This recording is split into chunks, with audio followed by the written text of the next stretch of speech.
Hi, and welcome to the Ellis Talker Show. I'm doing something a little different today. I'm not speaking to a candidate. I'm actually speaking to a local nonprofit. I thought it was pretty cool to find out from Mr. Todd Hemphill that there was an organization locally that helped special needs kids transition. So I have with me a very special guest, Miss Melissa Boler, the founder of the Bridges Training Foundation. How are you, ma'am? I am fantastic. Thanks for inviting me out.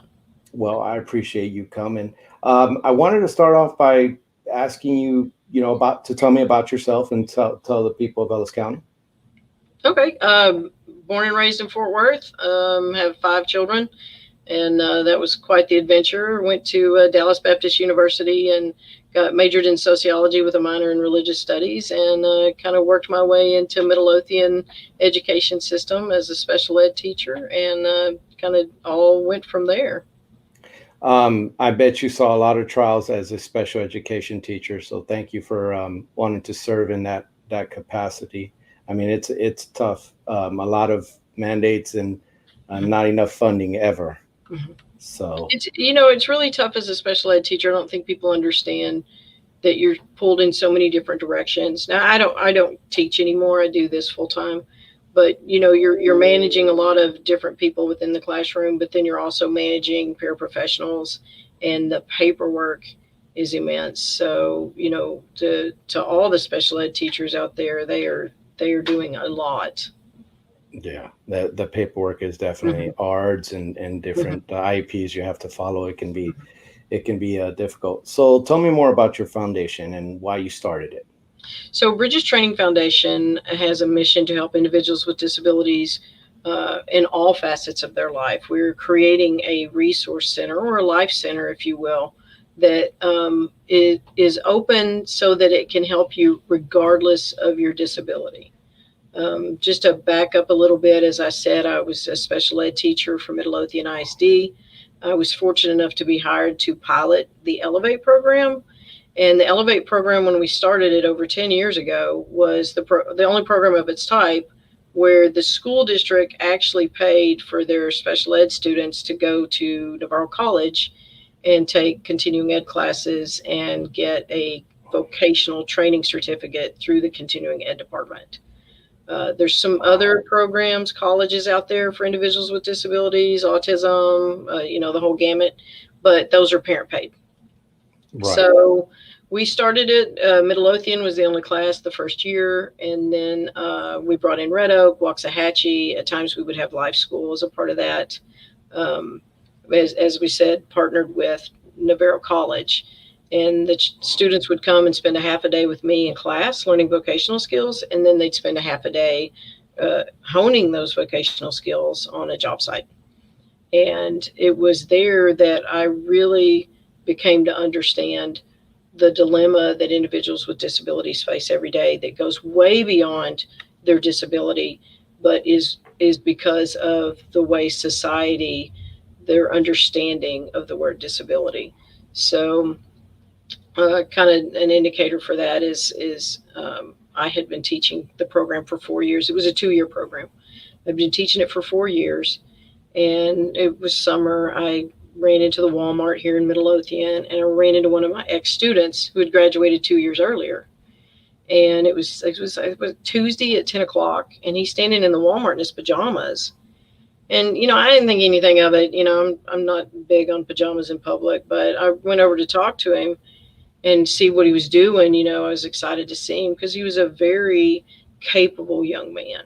This was a young man that came in class every day with a spiral, and he wrote a business plan. And he would force me. He would corner me, and he'd say, "Can we sit down? I want to talk about my business plan." So when he graduated, I just patted him on the back and was like, have a good life, the same way I did with all my kids and my own personal kids. And so when I ran into him 2 years later, and he's standing in the Walmart in his pajamas, and I'm like asking him how he's doing, what's he up to, it came very quickly to light that he hadn't been doing anything, that there was nothing for him to do after school.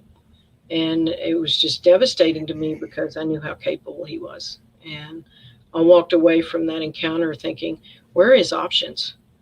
Where are his opportunities and his resources, and where's the dissect? And if I, as his teacher, didn't understand this was the problem, I guarantee you nobody else does. And so that's why we started Bridges. That is a phenomenal story. I can imagine how that tugged on your heartstrings, Your seeing that. teacher heart, yeah. Yeah, it tugged on the teacher heart, and then the special education teacher at that. That is definitely something that, as far as with special needs kids, a lot of parents wonder what's going to happen next. Hmm. You know, what is my kid going to do after high school? Do they just sit around? So tell me, what kind of things do you provide um, for these people so that they can excel in life?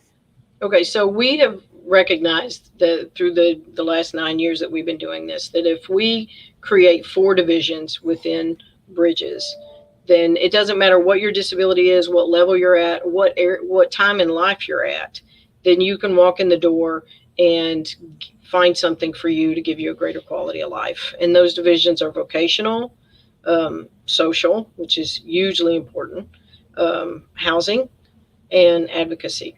Because one thing that everybody needs, whether it's the parent or the child, is they need help sometimes. They just need a direction in what are my resources and how do I handle this? I mean, how many people have gotten a diagnosis and just don't know where to go from there?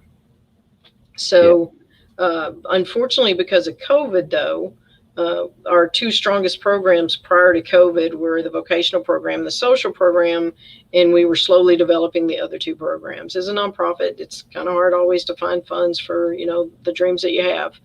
But due to COVID, we have lost our social program altogether. It's going to be a little while to rebuild that. Um, so many of our individuals have underlying health conditions and have sheltered in place the whole time. I mean, literally, I know of some families that did not leave the house in Um, that year's time because well, they were concerned about the health of their child. and I could imagine that.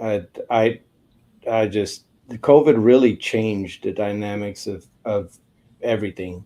And Yes. then one of the things that I've pointed out or talked to when I've had candidates for the school board on is the effect of not being in school for kids with learning disabilities. Yes. They fall behind, and they some of them don't have the ability to catch up Mhm. so fast. And while some do, and some it's a little more difficult, it does have a lasting effect on these poor kids. So I can't imagine what had happened with the adults that you're working with, Mhm. and how much it set them back. Now, you were talking about social interactions with something like autism or Asperger's, where the social cues don't really mesh sometimes, or they really don't get the cues, that the interpersonal communication.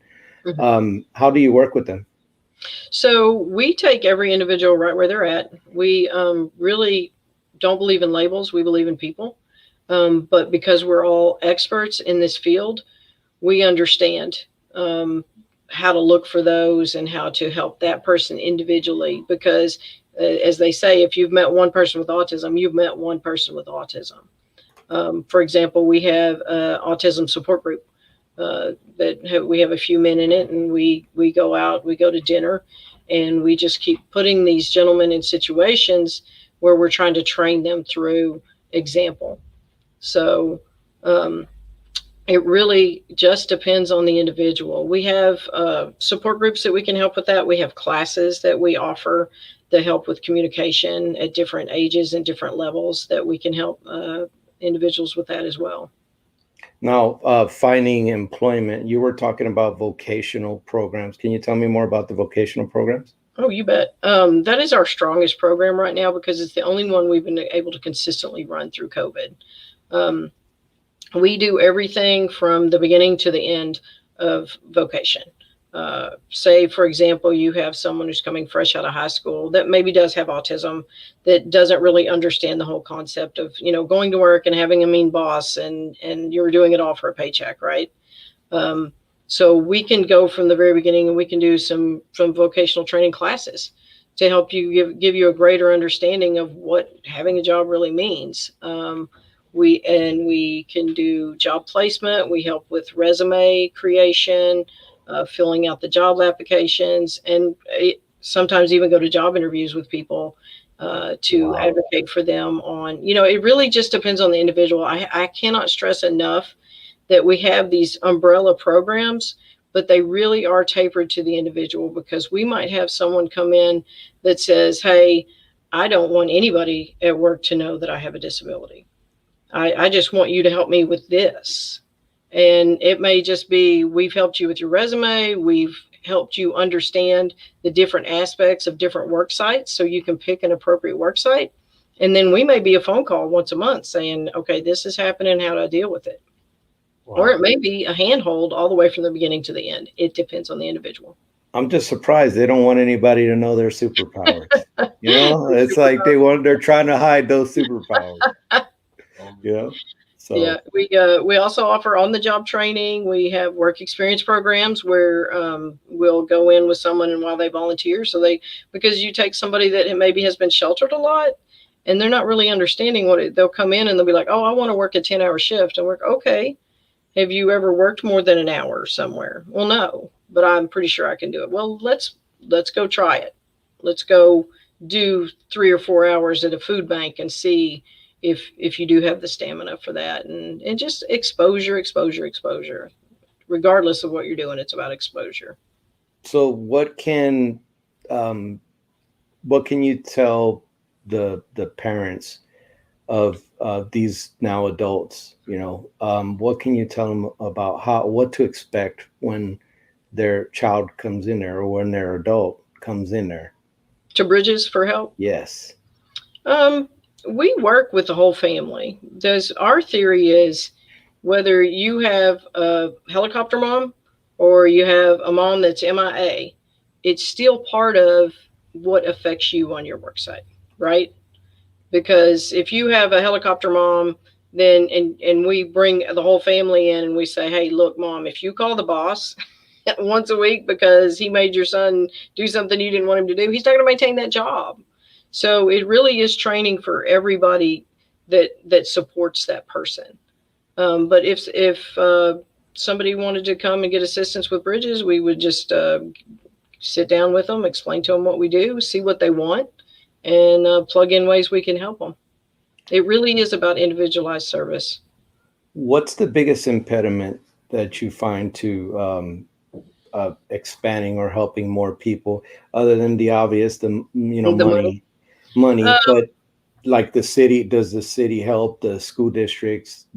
What kind of help are you getting from the local governments? so the local government is so supportive. We absolutely love the city of Midlothian. We have plans to expand. We would like to have a life center in every county, but this will always be our home base because Midlothian has been so supportive and phenomenal to us. We get support from the city. We get support from the boards. The Parks and Recs is amazing. I can't name a department that hasn't been absolutely wonderful with us. The school district, you know, they're just very supportive of us. They welcome us into the classroom and, hey, can you help with this? How can we help with that? Some of their students come out. We have a thrift store here, and their students will come out and do some on the job training. So it's a great relationship. Um, there is a there's definitely a need, and you fill it. You saw a problem, and you jumped on it. Um, how can the community help you? What are some of the things you'd like to see the community do? So I going back to the beginning question of is what kind of hinders you from expansion. The greatest hindrance to expansion for me, but also for opportunity for our individuals, in my opinion, is the word disability.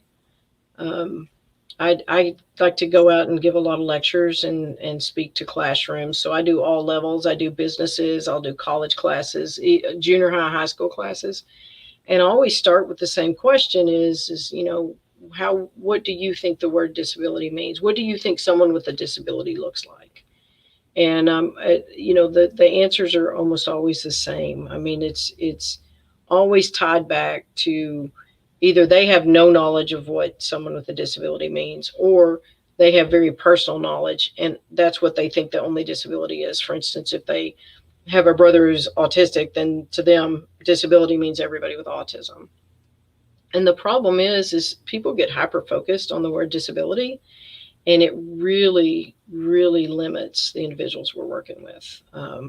I could tell you story after story where I've had a 20-year-old stand in front of me, and I can tell you exactly what his parents were told he would never do. Because one, they either never attempted it, or two, they overcompensated, and now that's what he does the best. you know so when people get diagnosis, the first thing they're just bombarded with all these I can'ts. And we just have got to get away from this label of disability, because there's so much diversity just within that one word. They become products of the limitations that have been placed on them. Is Absolutely. kind of what I'm getting from you, and that can be very sad. Yeah. So, as far as financial donations, how can I did post up a link? Is there any other way they can donate to you? Do you have any events coming up that maybe that could help your foundation? Wow, you're really good at this. Thank you. Yes, we have a first ever of its a kind event on June 26th. We're super excited about this. It's a twist on the Amazing Race scavenger hunt type event. Have you ever seen the Amazing Race? Yes, I have. Okay, so you get the clue, you figure out where the destination is, you get to the Oh, destination, you do a challenge. The twist for us is all the challenges are disability related. So one you'll go to, and it's not like you're going to go over here and experience autism, because you can't. There's no way I can do a challenge that's going to help you understand autism. But what we do is we have challenges that simulate tremors, because I can name 20 disabilities that cause tremors. One is for vision loss, because there's a lot of things that affects your vision. So we're trying to step away from this is autism, this is this, here's a wheelchair, challenge. We want people to really understand the diversity of that word. And so we're excited because it's the first ever of its event of its kind, and we're also super excited because the city of Midlothian is actually sponsoring it. Um, wow, yeah, that is that's so awesome. really how great this city is. That's on June 26th. You can get more information. We have a page on our website for that event, and we have two. It has two aspects. Okay, you have the inclusion race where you get your clue and you go around and do that. That starts at 8:30 in the morning. It's $100 entry, but we're only allowing 100 cars, and first prize is $1,000. Second prize is 750, and the third prize is 500. Those are all gift cards, or Visa cards, because we can't do cash. But Yep. while that's going on, we're going to have the party in the park, which is a vendor, food trucks, face painting, and all that's free. That's at the beautiful new community park down there off of 14th Street. And so we're really, really excited. If you want to put a team together, go ahead and get signed up right away. You'll get a backpack with all your instructions, team T-shirts, and your passport. So it's gonna be a great time. Wow, I could only imagine. I'm just very happy that that the city is actually sponsoring it. Hmm. That's big. Yeah, I have the link up for the inclusion race. I have placed it up on the screen so you can see it. Anybody awesome. watches the video, um, thank you, ma'am. I'm really thankful that you do what you do. I know that sometimes it could be thankless, but as a parent of kids with superpowers, I really thank you for doing such an act for the community. And one of the things I love so much is that you're local. You're here in Midlothian. You could be anywhere, and you're here in Midlothian. It's a great Um, city. Thank you so much for doing what you do, and I appreciate you coming on. Um, can you remind us again the date of that race? I'd really appreciate it. June 26th, not this Saturday, but next. June 26th. Yeah, you Yep. guys. And hey, since the city's sponsoring, if they want to mention your show when they apply, I'll give them 50% off. Wow. Yeah. Well, there you heard it. You heard it there first. They, you know, hey, You better hurry though. which one is it? Right there. There you go. Well, you take care, and thank you so much for coming on. All right. Thank you for having me. Bye-bye. Bye bye.